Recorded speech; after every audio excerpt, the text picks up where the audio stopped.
কেউ একজন বললো জিহাদ আর আমি শুনলাম ভাইরাস। তো আজকে আমরা দেখবো জিহাদের ইতিহাস। কি বিশ্বাস হচ্ছে না? আচ্ছা, তোমরা কি দেখছো ভাইরাস কিভাবে কথা বলে? ও দেখোনি? তাহলে তোমরা নিজেরাই দেখে নাও। অসুস্থ মানুষ এইভাবে কেউ গরুর মতো কথা বলে? কি ভাই, কি এইভাবে এইভাবে এগুলো কি? হাট!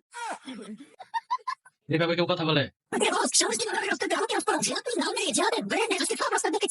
এই হাত সবজি খাওয়ার জন্য, সে হাত দিয়ে কেউ এরকম করে? এই হাত সবজি খায় ভিডিও করে, কি বিশ্বাস হইতেছে না? তো তোমরা নিজেরাই দেখো। ভাই এখানে আমি বসেছিলাম, একটা লোকরে জেগে এলাম, দাদা কয়টা বাজে? হ্যাঁ আমারে বকতো বলে চলে গেল। যদিও বা আমার হাতে আমার ফোনটা ছিল, ওটা আলাদা কথা, টাইম দেখতে পারতাম। এত ফোন থাকা সত্ত্বেও কেউ যদি জিজ্ঞেস করে যে কয়টা বাজে, তাহলে তোমার তো সবাই এইটা বলবেই।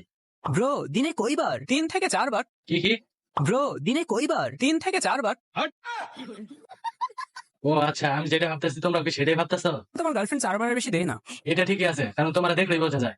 ভাইদের এখন অনেক কিছু বলছি, এখন একটা কন্ট্রোভার্সি শুরু হবে। তো আশা করি একটা কন্ট্রোভার্সি শুরু হবে আর আমি ভিউজ পাবো। আর কন্ট্রোভার্সি মানে তো তোমরা জানোই, কন্ট্রোভার্সি মানে হচ্ছে ভিউ। তো হ্যালো হোয়াটসঅ্যাপ, কেমন আছে সবাই? ভালো নাকি খারাপ অবশ্যই কমেন্ট করে জানাবে। তো বেসিক্যালি ঘটনাটা হচ্ছে, আমি জিহাদের ভিডিও দেখি, তো ভালো লাগে, সে যাকে নিয়ে রোস্ট করে তাকে একদম খেয়ে ছেড়ে দেয়। হাট!